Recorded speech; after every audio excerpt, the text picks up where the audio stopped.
What's up guys, welcome back to BME's channel, which is my channel, a Blender creating and amazing channel in my personal view. So do subscribe and hit the like button on this video because I'll be getting loads of new videos coming out since I've just joined YouTube, and it's been amazing trying to do all these videos. So I'm really excited for you all and for me to join this YouTube video and this channel.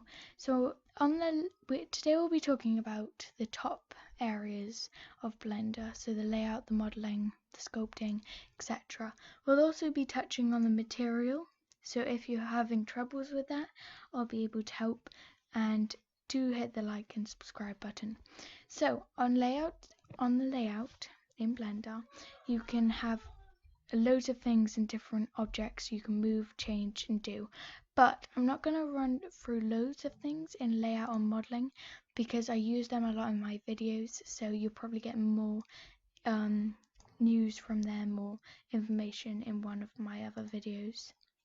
So go there if you're wanting to learn more about layout or modeling. Layout is just the usual, the default. Modeling is in edit mode, but you can change it into sculpting mode, vex, paint mode. If we go into sculpting at the top, you can see we can box select. If this happens to you and all your thing is box selected and you just need to get out of it, then what you can do is curl I and it will invert the box mask so that you won't have it on. So there's tons of things you can do. You can grab it and change it. Box mask I use a lot if I want to keep a specific area stayed the same, but I want everything else to move around. So you see it won't move it at all, which is really useful. If we go into UV editing, click all, you can see they all come up here. And if we go over here, X, and just open something new and go on a random brick, you can see we got a purple fresh one here. If we scale it, we don't see it coming up on this, but if we go Z or scroll up over here, you can click material preview or rendered. I'm going to do material preview, but if we click all of them again and say we scale them a bit bigger, you can see nothing's really changing. That's because we haven't added or assigned a material. So you can see the materials right here for the blue, but it's not working still.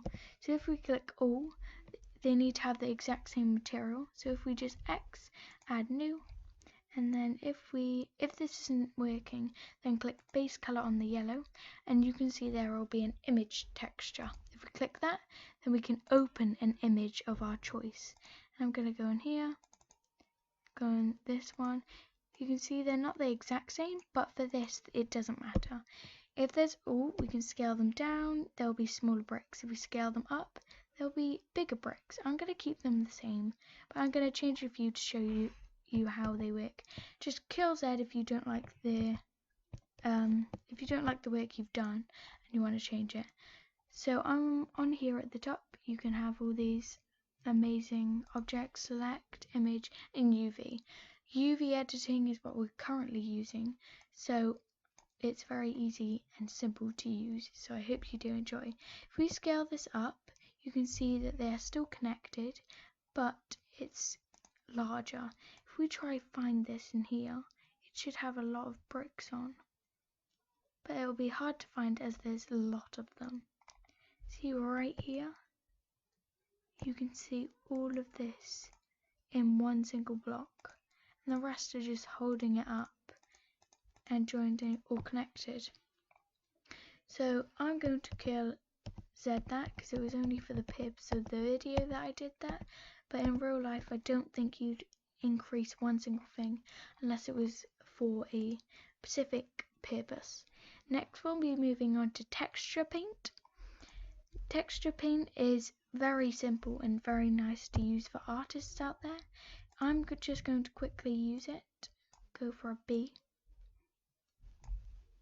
and an M, maybe an E, BME. That's my channel, so like and subscribe. Then I'm going to soften it. Softening just means to sort of see over here, they're joined together rather than these rickety bits, and if we push them together as well, you can see they really blend and join together, and it looks very nice, but we won't really use that. For smear, I use this one a lot for art or joining together. You don't want to smear it too much, but you want to make it look like that, or make it look very interesting. Clone, you practically just clone an area to another. On this you won't see it as much because you have to really zoom in, and that's really nice to use a lot. The fill, you just click somewhere and it will fill it up. I'm not going to use that, so I'm going to kill Z. Then we can see over here, it looks like some sort of cool artwork created in Blender, which is very cool to show your friends. You can also change the radius or the strength of the smear or soften. In Shading Editor, you can see that you do have the material still on from the text paint, but I'm not going to use this area. So you can just push it over here, or if you move down here, you can add an extra one, which is very simple and easy to use. If you move this, you can move up so that there'll be one particular screen. I'm going to move this across here, and then change this and move there. So for this, I'm going to quickly Shift A, and there will be a video coming out of me using this shader editor, and it's very easy to use and very interesting, but I'm just going to do a quick fly through of it, a quick example of something that you could do in shader editor, because I enjoy shader editor and it's very nice to use. So you see here that there are a checker block in each view, and that's because I put this checker texture over here. Now I can change the color of the second, and I'll probably change it to some yellow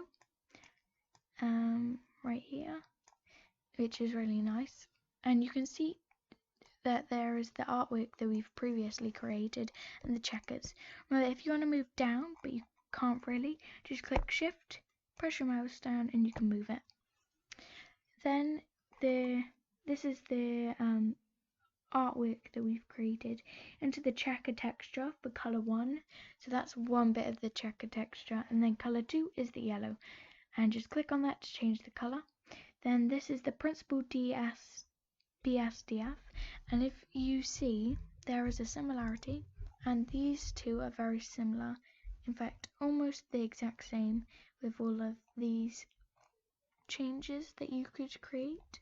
Remember, I'll go through more of this in a video that I'm about to put on YouTube, so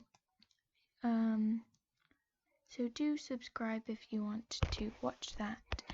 The metallic view is something for metal or iron, which you probably guessed because it's called metallic, but you can change that. The specular tint you probably want for some sort of tinted object or object that you want to change. Then we'll be going on to animation, and now I'm going to do a quick speed through of this animation because it's been amazing, and there will be, like I said before, but there will be a second video coming out. I'm currently recording it, well not now but it will be coming out very soon. So when you get into animation, you'll probably have the dope sheet. Now I enjoy the dope sheet, but I prefer to use a timeline, and I'll show you why. Because on a timeline you can change the start and the end, so I'm going to change it to 100, and you can also put this white auto keying circle on. So if we click here, anything we do, if we move it like that, it will be recognized. If we move it here, it will be recognized. If we move it here, it'll be recognized. This all will be recognized. So this is just a quick animation to show you how to use this sort of area. I'm just going to fill in the gaps and move this thing around. If you get to here and you're like, oh, I really need to put it in this exact spot, but you can't move it exactly on the line because it's very hard, you can click N and you'll get all these transforms. Or in this sphere area, then you can change the transform location and rotation. So I'm just going to N to get rid of that, or if you want this little side panel, you can click T to get it in and T to get it out. So if we want to change the location to get it specifically on, we can put it all the way back here. But remember, anything we do will get changed. So I'm going to undo that, put it on 10, so that this goes all the way to 0. And it will be keyframed, which is what we want. Now if we go into rendering, it's when you click at the top, you'll see render image, render animation, render audio, view render, or view animation. If you render a image, you will see the image come up here, as well as a new blocks or a new window coming up showing your rendering animation or object or image. To get rid of this active toolbar, then you could click the inside or that, but nothing's really coming up because it doesn't show in this bar. So to get rid of it, just click N. Really simple, but it's a common mistake that keeps happening. The composition is also a dope sheet, and this little gem, which is called a composer. So I don't really use this a lot, so there won't be huge descriptions on this, since you won't really see it a lot in my videos. Then we'll go on to scripting. Scripting we definitely won't use, but it's really fun to put in your notes if you have something to say or have some sort of measurements that you have to keep in your brain. So it's very simple to use Blender, and if you ever need some help with animations or Blender or sculpting, modeling, or even the layout, I can help.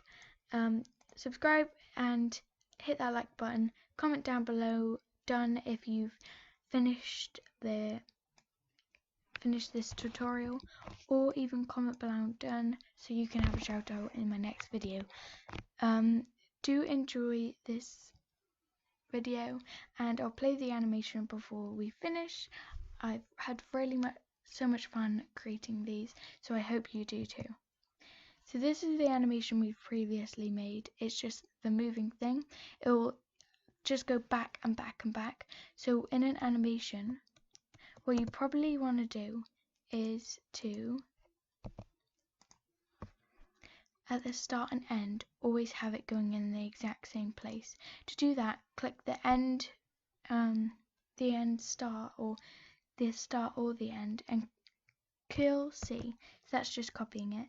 Then at the beginning, just delete the keyframe, then Ctrl V to duplicate it. If you G, you can move it, and I'm just going to move it to 0 so that they'll always be in the start place.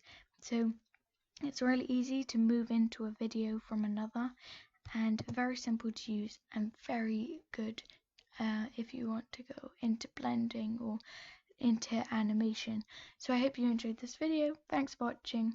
Enjoy your week, and I hope you're having an amazing day.